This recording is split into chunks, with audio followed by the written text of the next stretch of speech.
Assalamualaikum warahmatullahi wabarakatuh. Selamat berjumpa kembali dengan saya Praitno dari channel Praitno Berbagi. Salam jumpa ya Bapak Ibu. Semoga Bapak Ibu guru dalam keadaan sehat walafiat, tetap semangat di dalam belajar, mendapatkan ilmu maupun materi tentang kurikulum Merdeka di dalam rangka implementasi kurikulum Merdeka di tahun 2022-2023 ini. Tetap semangat dan sama dengan saya Praitno dari channel Praitno Berbagi juga tetap semangat untuk membagikan dan menyampaikan informasi mengenai materi perangkat kurikulum Merdeka.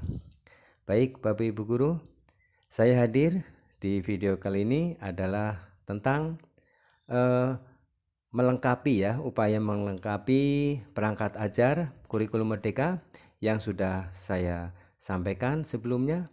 Nah, pada kali ini karena ada permintaan banyak guru untuk memberikan contoh tentang KKTP atau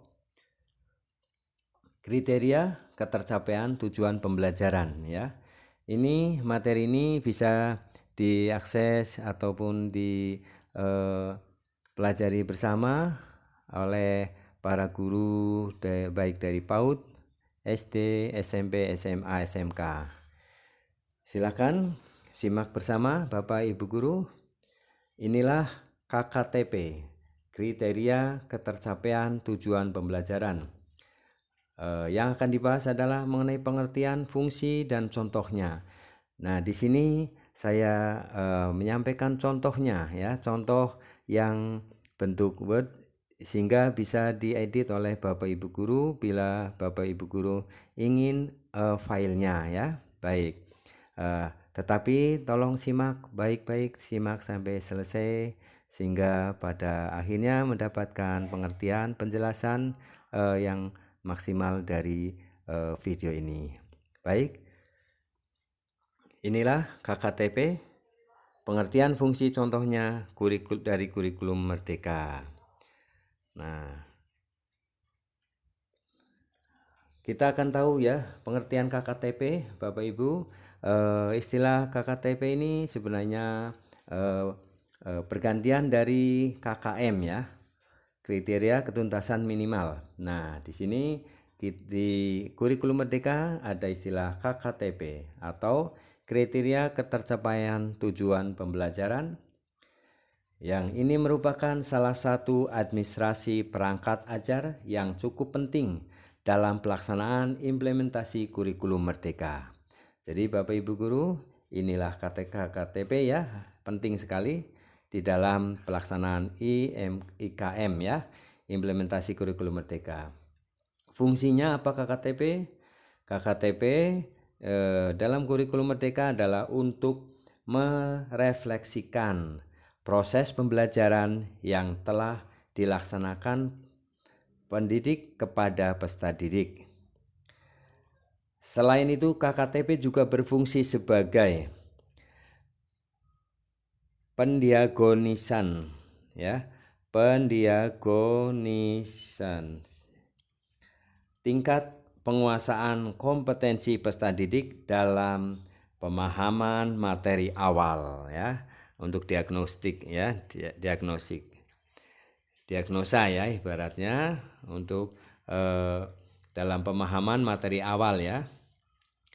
Nah, KKTP ini juga tentu bagi rekan-rekan ya yang baru melaksanakan implementasi kurikulum Merdeka di tahun ini masih merasa baru dengan istilah KKTP atau kriteria ketercapaian tujuan pembelajaran.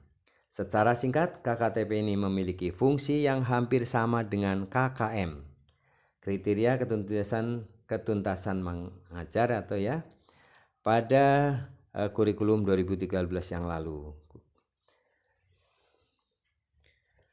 Akan tetapi pada KKTP kurikulum Merdeka ya, kelas 1-4 ya maupun fase C, komponen-komponen yang ada di dalamnya tidak menjadi standar minimal ya, tidak menjadi standar minimum yang harus dicapai setiap peserta didik.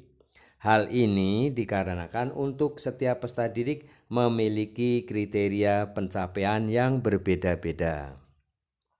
Sehingga untuk pencapaian kompetensi ajar yang menjadi patokan adalah tujuan pembelajaran serta menjadi sumber informasi dan data bagi guru dalam menentukan proses pembelajaran dan tidak lanjut peserta ya didik yang sesuai dengan kondisi. Maksudnya proses pembelajaran dan tindak lanjut peserta didik yang sesuai dengan kondisi. Nah, tentu dalam penyusunan kriteria ketercapaian tujuan pembelajaran pada kurikulum merdeka sepenuhnya diserahkan kepada guru masing-masing. Hal ini berkaitan erat dengan kondisi peserta didik serta lingkungan sekolah. Dengan menyusun secara mandiri, guru atau pendidik bisa memilih poin-poin yang digunakan untuk mendiagnosis dan mengukur ketercapaian kompetensi peserta didik. Untuk rekan-rekan guru ya yang masih awam dan bingung tentang bagaimana menyusun KKTP yang baik dan sesuai dengan kriteria peserta didik, di bawah ini saya bagikan contoh kriteria ketercapaian tujuan pembelajaran ya untuk kelas 1 maupun untuk kelas 4 ya, untuk semua pelajaran. Jadi untuk semua pelajaran kami sajikan, kami contohkan, dan Bapak Ibu guru tinggal mengedit ya dan merevisi sesuaikan dengan kondisi sekolah di tempat Ibu Bapak mengajar. Inilah contoh KKTP. Baiklah, inilah contoh KKTP atau kriteria ketercapaian tujuan pembelajaran KKTP mata pelajaran IPAS kelas 4 ya, semester 1 dan 2. Nah, ini Bapak Ibu guru bisa mengedit ya.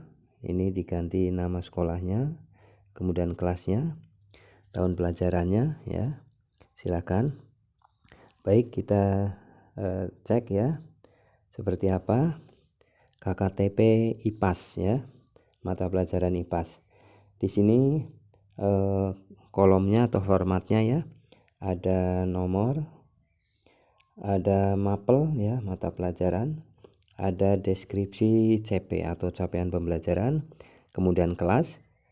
Nah, ini interval. Interval itu ada perlu bimbingan, ada cukup, ada baik, dan sangat baik. Nah, ini masing-masing ya, intervalnya, nilainya juga ada ya, di angka 0 sampai 68 itu perlu bimbingan. Kalau cukup itu 68 sampai 78, baik itu 79 sampai 89, dan sangat baik adalah 90 sampai 100. Nah, baik, mata pelajaran IPAS, deskripsi CP-nya, capaian pembelajarannya adalah peserta didik menganalisis hubungan antara bentuk serta fungsi bagian tubuh pada manusia, panca indera, membuat simulasi menggunakan bagian alat bantu sederhana tentang siklus hidup makhluk hidup, mengidentifikasi masalah yang berkaitan dengan pelestarian sumber daya alam di lingkungan sekitarnya dan kaitannya dengan upaya pelestarian makhluk hidup, mengidentifikasi proses perubahan wujud zat dan perubahan bentuk energi dalam kehidupan sehari-hari, mengidentifikasi sumber dan bentuk energi serta menjelaskan proses perubahan bentuk energi dalam kehidupan sehari-hari. Contoh, energi kalor, listrik, bunyi, cahaya. Memanfaatkan gejala kemagnetan dalam kehidupan sehari-hari, mendemonstrasikan berbagai jenis gaya dan pengaruhnya terhadap arah gerak dan bentuk benda, mendeskripsikan maksudnya terjadinya siklus air dan dan kaitannya dengan upaya menjaga ketersediaan air, menjelaskan tugas, peran, dan tanggung jawab sebagai warga sekolah, serta mendeskripsikan bagaimana interaksi sosial yang terjadi di sekitar tempat tinggal dan sekolah, mengidentifikasi ragam tentang alam, keterkaitannya dengan profesi masyarakat, menunjukkan letak kota, kabupaten, dan provinsi tempat tinggalnya pada peta konvensional atau digital, mendeskripsikan keanekaragaman hayati, keragaman budaya, kearifan lokal, dan upaya pelestariannya, mengenal keragaman budaya, kearifan lokal, sejarah, baik tokoh maupun periodisasinya di provinsi tempat tinggalnya, serta menghubungkan dengan konteks kehidupan saat ini, membedakan antara kebutuhan dan keinginan, mengenali mata uang, dan mendemonstrasikan bagaimana uang digunakan untuk mendapatkan nilai manfaat, memenuhi kebutuhan hidup sehari-hari, mengamati fenomena dan peristiwa secara sederhana dengan menggunakan panca indera, dan dapat mencatat hasil pengamatannya, mengidentifikasi pertanyaan yang dapat diselidiki secara ilmiah dan membuat prediksi berdasarkan pengetahuan yang dimiliki sebelumnya, membuat rencana dan melakukan langkah-langkah operasional untuk menjawab pertanyaan yang dilakukan, menganalisis data dan informasi, mengorganisasikan data dalam bentuk tabel dan grafik sederhana untuk menyajikan data dari mengidentifikasi pola, membandingkan antara hasil pengamatan dengan prediksi, dan memberikan alasan yang bersifat ilmiah, mengevaluasi kesimpulan melalui perbandingan dengan teori yang ada. Nah, inilah ya CP-nya ya, capaian pembelajaran untuk kelas 4 ya, mata pelajaran IPAS ya. Nah, dengan CP ini maka Bapak Ibu bisa menentukan ya berapa interval dari CP ini ya. Nah, baik, kita ini kan. Nah, Bapak Ibu, di sini dicontohkan intervalnya adalah di nilai baik ya, yaitu 79 sampai 89. Apabila Bapak Ibu misalnya sanggup dengan memberikan interval sangat baik, silakan ya. Baik, Bapak Ibu, terima kasih telah menyimak video ini dan semoga video ini dapat bermanfaat. Ini bisa untuk referensi Bapak Ibu guru di dalam menyusun KKTP ya. Tentunya ini bersamaan dengan menyusun modul ajar. Ini bisa diedit filenya dan Bapak Ibu bisa mendapatkan filenya secara gratis dengan syarat menonton sampai selesai, like, isi komentarnya, dan screenshot. Nah, dari itu maka admin kami akan mengirimkan filenya. Silakan hubungi di nomor WA yang ada di deskripsi video ini. Terima kasih, semoga bermanfaat. Assalamualaikum warahmatullahi wabarakatuh.